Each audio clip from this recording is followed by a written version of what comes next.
వైసీపీలో ఇంకెవరికి సీటు గండం పొంచి ఉంది. ఎవరి చీటి చిరగబోతోంది. వైసీపీ ఎమ్మెల్యేలో ప్రస్తుతం ఇదే టెన్షన్. మార్పులు చేర్పులతో మూడో జాబితా మరికొన్ని గంటల్లో వచ్చే అవకాశం ఉంది. ఇప్పటికే తొలి 2 జాబితాల్లో 40 మందిని మార్చేసిన వైసీపీ మూడో జాబితాలో మరికొంతమందిని మార్చనుంది.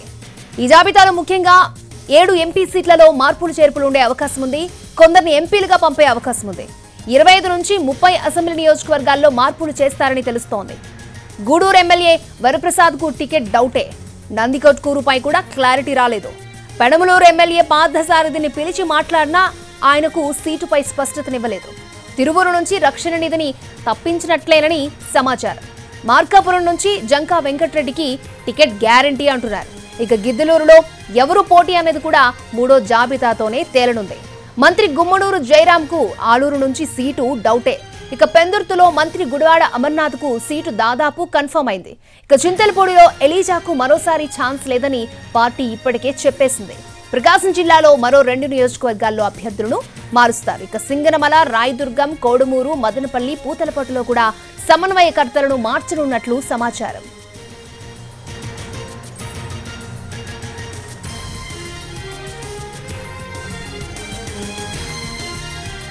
విజయనగరం ఎంపీగా ఉన్న బెల్లాని చంద్రశేఖర్ కు ఈసారి టికెట్ డౌటే అని తెలుస్తోంది.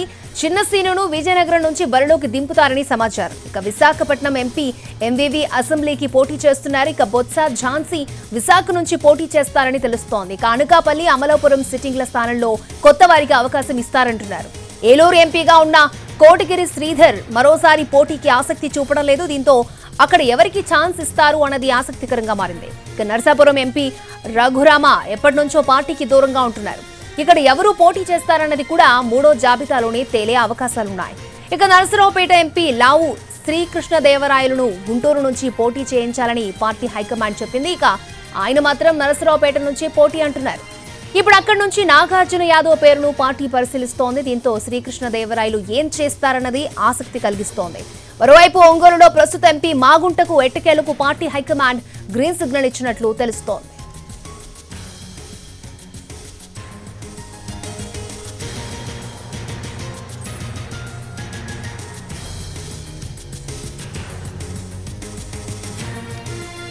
వైసీపీలో ఇంకెవరికి సీటు గండం పొంచి ఉంది.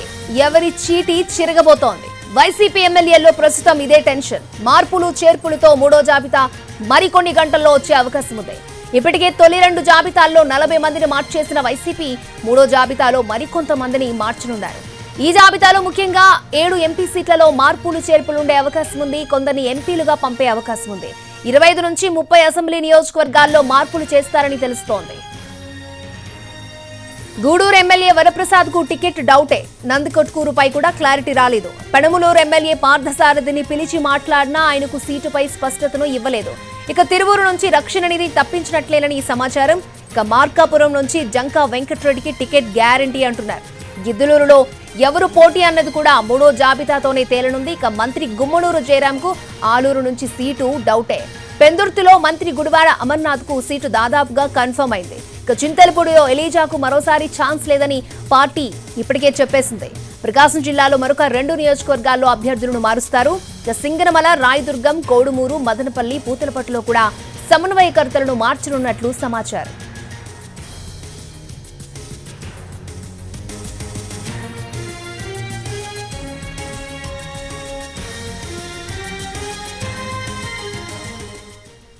డిప్యూటీ సీఎం నారాయణ స్వామి నియోజకవర్గం గంగాధర నెల్లూరులో విచిత్రకరమైన పరిస్థితి ఏర్పడింది. నారాయణ స్వామికే టికెట్ ఇవ్వాలని ఓ వర్గం, టికెట్ ఇవ్వద్దని మరో వర్గం పోటాపోటీగా ఆందోళనలు చేస్తున్నాయి.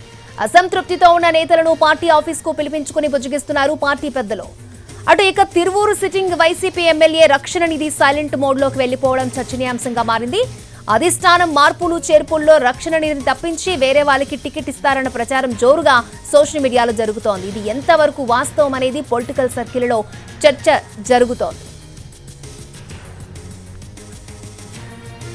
రైట్, ఈ ఓవరాల్ ఎపిసోడ్ కి సంబంధించి పూర్తి అప్డేట్స్ అందించడానికి మా ప్రతినిధి రెహానా లైవ్ లో సిద్ధంగా ఉన్నారు. రెహానా,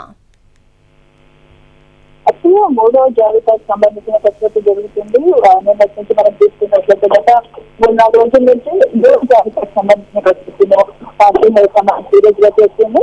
అయితే ప్రధానంగా మనం చూస్తున్నట్లయితే మారే అసెంబ్లీ నియోజకవర్గాలు, అదేవిధంగా 9 లోక్సభ నియోజకవర్గాలకు సంబంధించిన ప్రధానంగా కసరత్తు జరుగుతుంది. మనం ప్రస్తుతం చూసుకున్నట్లయితే నందికొట్కూరు నియోజకవర్గంలో దాదాపుగా మార్పు ఖాయము. ఇప్పుడు నందికొట్కూరుకు సంబంధించి నిన్ననే మనం చూసుకున్నట్లయితే సిట్టింగ్ అక్కడ ఆర్డర్ ఉన్నారు సిట్టింగ్ ఎమ్మెల్యేగా. ఆయన స్థానంలో లబ్బి వెంకటస్వామి లేదంటే డాక్టర్ సుధీర్ పేరును వైసీపీ పరిశీలన చేస్తున్నట్టుగా అర్థమవుతా ఉంది.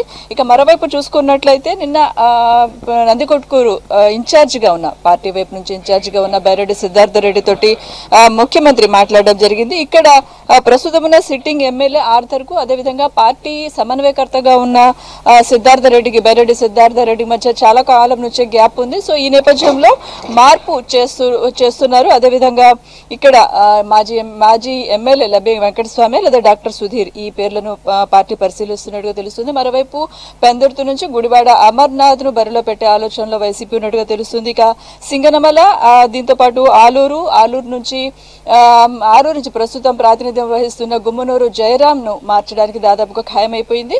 అయితే ఎవరి పేరు అనే దానికి సంబంధించి తుది నిర్ణయం తీసుకోవాల్సి ఉంది. అదేవిధంగా చింతలపూడి సెగ్మెంట్ నుంచి ప్రస్తుతం ప్రాతినిధ్యం వహిస్తున్న ఎలిజాను పక్కన పెట్టాలని పార్టీ ఇప్పటికే నిర్ణయించినట్టుగా తెలుస్తుంది. సో ఇక్కడ నుంచి ఆల్టర్నేటివ్ కి సంబంధించిన కసరత్తు జరుగుతుంది. అదేవిధంగా గూడూరు ఎమ్మెల్యే వరప్రసాద్ కూడా ఆయనకి పక్కన పెడుతున్నట్టుగా పార్టీ ఇప్పటికే కమ్యూనికేట్ చేసినట్టు తెలుస్తుంది. ఈ స్థానంలో ఆర్డీఓ కిరణ్ కుమార్ లేదంటే ప్రస్తుతం ఎమ్మెల్సీగా ఉన్న మేరిగా మురళీధర్ ఈ రెండు పేర్లను పార్టీ సీరియస్ గా పరిశీలన చేస్తున్నట్టుగా అర్థమవుతా ఉంది. మరోవైపు తిరువూరు సిట్టింగ్ ఎమ్మెల్యేను కూడా మార్చాలని దాదాపుగా నిర్ణయం తీసుకున్నట్టు తెలుస్తుంది. మార్కాపురం ఎమ్మెల్యే సిట్టింగ్ ఎమ్మెల్యేగా ఉన్న నాగార్జున రెడ్డిని పక్కన పెట్టి ఆయన స్థానంలో ప్రస్తుతం మార్కాపురం పార్టీ జిల్లా అధ్యక్షుడిగా ఉన్న మాజీ ఎమ్మెల్యేను ఇక్కడ బరిలో పెట్టాలని పార్టీ భావిస్తుంది. జంకే వెంకటరెడ్డికి దాదాపుగా ఖాయమైపోయినట్టుగా తెలుస్తుంది. అదేవిధంగా రాయదుర్గం నుంచి కాపు రామచంద్రారెడ్డిని ఇప్పటికే పక్కన పెట్టారు. ఆయన పార్టీకి రాజీనామా చేస్తున్నట్టు స్పష్టం చేశారు. ఆయనకి టికెట్ లేదని చెప్పిన నేపథ్యంలో సో రాయదుర్గంలో కూడా ఆల్టర్నేటివ్ చూస్తుంది. మరికొన్ని సెగ్మెంట్స్ చూసుకున్నట్లయితే కోడూరు, మదనపల్లె, పూతలపట్టు, ప్రతిపాడు ఇప్పటికే అనౌన్స్ చేశారు. అయితే ప్రతిపాడు విషయంలో పార్టీ పునరాలోచనలో ఉంది అన్న ప్రచారం జరుగుతుంది. కొంత స్పష్టత రావాల్సి ఉంది. పూతలపట్టులో మాజీ ఎమ్మెల్యే డాక్టర్ సునీల్ కు మరొకసారి అవకాశం ఇవ్వాలి. ప్రస్తుతం ఉన్న ఎంకే బాబుకు అవకాశం లేదు అని పార్టీ వర్గాల నుంచి మనకు అందుతున్న సమాచారం. ఇక లోక్సభ నియోజకవర్గాల్లో కూడా తీవ్రంగా కసరత్తు జరుగుతోంది. థర్డ్ లిస్ట్ లో ఎక్కువగా లోక్సభ సెగ్మెంట్లకు సంబంధించిన మార్పులపై పార్టీ హైకమాండ్ దృష్టి సారించినట్టుగా తెలుస్తుంది. విజయనగరం నుంచి మజ్జి శ్రీనివాస్, చిన్ని సీన్ అంటారు, ఆయన పేరును పార్టీ సీరియస్ గా పరిశీలన చేస్తున్నట్టుగా మనకున్న సమాచారం. అదేవిధంగా విశాఖ నుంచి బొత్స ఝాన్సీ పేరు దాదాపుగా ఖాయమైపోయిందన్న ప్రచారం కూడా జరుగుతుంది. బొత్స ఝాన్సీ మీడియాతో మాట్లాడుతూ తాను విశాఖ ఎంపీగా పోటీ చేయడానికి అర్హురాల్ని, బీసీ స్థానికత తనకుంది, మహిళ ఈ కోటాలో తాను అర్హురాల్ని అంటూ కూడా ఆమె స్పష్టం చేశారు. సో ఇప్పటికే బొత్స ఝాన్సీకి సంకేతాలు ఉన్నాయి అనేది స్పష్టమవుతా ఉంది. అయితే విజయనగరం, విశాఖ ఇద్దరు కూడా తూర్పు కాపు సామాజిక వర్గానికే ఇస్తారా అని ఒక చర్చ జరుగుతుంది. మరి హైకమాండ్ నిర్ణయం ఏ రకంగా ఉంటుందో చూడాల్సి ఉంటుంది.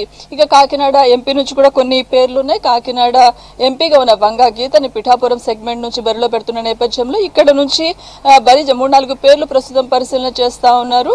బలిజ అశోక్ పేరు ఒకటి ప్రధానంగా ప్రస్తుతం తెర మీదకి వచ్చింది. దీంతో పాటు ఒంగోలు సెగ్మెంట్ నుంచి మాగుంట ప్రస్తుతం ఆయన సిట్టింగ్ ఎంపీ, ఆయనకే ఖరారు చేసినట్టుగా మనకు సమాచారం అందుతుంది. నిన్న బాలినేని, మాగుంట చాలాసేపు సుదీర్ఘంగా నిన్న రాత్రి చర్చలు చేశారు. ఈ క్రమంలో మాగుంట పేరు దాదాపుగా ఖాయమైపోయిందని ఆయనకు బాలినేనికి మధ్య ఉన్న సంబంధాల నేపథ్యంలో సో ఈ కసరత్తు నిన్న జరిగింది. ఇదొకట స్పష్టత వచ్చింది. అదేవిధంగా నర్సరావుపేట ఎంపీ సెగ్మెంట్ నుంచి నాగార్జున యాదవ్ ప్రస్తుతం ఆయన పార్టీ ప్రతినిధిగా, పార్టీ స్పోక్స్ పర్సన్ గా ఉన్నారు నాగార్జున యాదవ్. ఆయన్ని బరిలో పెట్టాలి, బీసీ సామాజిక వర్గం కోటాలో నాగార్జునకు అవకాశం ఇస్తున్నారు అని పార్టీ వర్గాల నుంచి మనకున్న కాన్ఫిడెన్షియల్ ఇన్ఫర్మేషన్. మరోవైపు చూసుకున్నట్లయితే ఇప్పటికే నర్సరావుపేట నుంచి వైసీపీ ఎంపీగా లావు శ్రీకృష్ణదేవరాయలు ఉన్నారు. అతన్ని గుంటూరు నుంచి బరిలో పెట్టే ఆలోచనలో పార్టీ ఉంది. అయితే కృష్ణదేవరాయలు మాత్రం తాను నర్సరావుపేట నుంచే పోటీ చేస్తాననే విషయాన్ని పార్టీ హైకమాండ్ కి కమ్యూనికేట్ చేశారు. అయితే వైసీపీ అధిష్టానం మాత్రం ఇక్కడ నర్సరావుపేట నుంచి బీసీ అభ్యర్థిని బరిలో పెట్టాలని ఆలోచన చేస్తా ఉంది. ఈ క్రమంలోనే నాగార్జున యాదవ్ పేరు ముందుకు వచ్చినట్టుగా తెలుస్తుంది. ఇక మనం చూసుకున్నట్లయితే గుంటూరు, విజయవాడకు సంబంధించి కూడా కొంత కసరత్తు జరుగుతుంది. కొంత ఇప్పటి వరకు స్పష్టత రానప్పటికీ ఇక కొంచెం కాంప్లికేషన్స్ ఉన్న సెగ్మెంట్స్ చూసుకున్నట్లయితే పెనంనూరు సెగ్మెంట్ నుంచి పార్థ సారథి ప్రస్తుతం బరిలో ఉన్నారు. ఆయన కొంత అసంతృప్తితో ఉన్నట్టుగా స్పష్టమవుతా ఉంది. ఆయన మాటల్ని బట్టి కానీ ఆయన చేతల్ని బట్టి కానీ నిన్న రీజనల్ కోఆర్డినేటర్లు మరియు రాజశేఖర్, అదేవిధంగా అయోధ్య రామరెడ్డి, ఇతర నాయకులు వెళ్లి ఆయన మాట్లాడడము, స్వయంగా ముఖ్యమంత్రి దగ్గర తీసుకొచ్చి ముఖ్యమంత్రి దగ్గరే ఆయనతో మాట్లాడించే ప్రయత్నం జరిగింది. మరి పార్థసారథి పెనంనూరు సెగ్మెంట్ నుంచి పార్టీ వైపు నుంచి ఏం స్పష్టత వచ్చింది అనేది కొంత క్లారిటీ రావాల్సి ఉంది. అయితే పార్థసారథి గనక పార్టీ మారతారా, పెనంనూరు సెగ్మెంట్ నుంచి కంటిన్యూ అవుతారా అనేది చూడాల్సి ఉంటుంది. మరోవైపు విజయవాడ సెంట్రల్ కి సంబంధించి కూడా కొంత గందరగోళం నెలకొని ఉంది. విజయవాడ సెంట్రల్ లో మల్లాది విష్ణుకి బదులు వెల్లంపల్లిని పెట్టడం జరిగింది. అయితే మల్లాది విష్ణు వర్గం మాత్రం తనకి అవకాశం కొనసాగించాలని గట్టిగా పట్టుబడతా ఉంది. దీంతో వెల్లంపల్లికి మల్లాది వర్గం సహకరించట్లేదు అనేది కూడా ఒక వాదన ఉంది. ఈ నేపథ్యంలోనే నిన్న వెల్లంపల్లి వచ్చి ముఖ్యమంత్రి దగ్గర స్వయంగా తన గోడు వెళ్లబోసుకున్నట్టు మనకున్న సమాచారం. సో మల్లాది వర్గం సెంట్రల్ లో సహకరించకపోతే తాను విజయవాడ వెస్ట్ నుంచి మళ్ళా సెంట్రల్ కి పోటీ చేయడం కష్టమవుతుందన్న అంశాన్ని కూడా మాట్లాడారు. సో ఈ క్రమంలో అటువైపు మల్లాదిని, ఇటువైపు వెల్లంపల్లిని కూర్చోబెట్టి పార్టీ హైకమాండ్ మరొకసారి చర్చలు జరిపే అవకాశం ఉంది. నిన్న అయోధ్య రామరెడ్డి కూడా మల్లాది విష్ణుతోటి సమావేశమయ్యారు. ఇవాళ రెండో దఫా సమావేశమై ఆయన బుజ్జగించే ప్రయత్నం చేస్తున్నట్టుగా తెలుస్తుంది. మొత్తం ఇదైతే థర్డ్ లిస్ట్ కి సంబంధించిన కసరత్తు అయితే సీరియస్ గా సాగుతోంది. 1-2 రోజుల్లో లిస్ట్ ని అధికారికంగా వెల్లడించే అవకాశం ఉంది. అక్షయ్య. ఓకే రెహానా.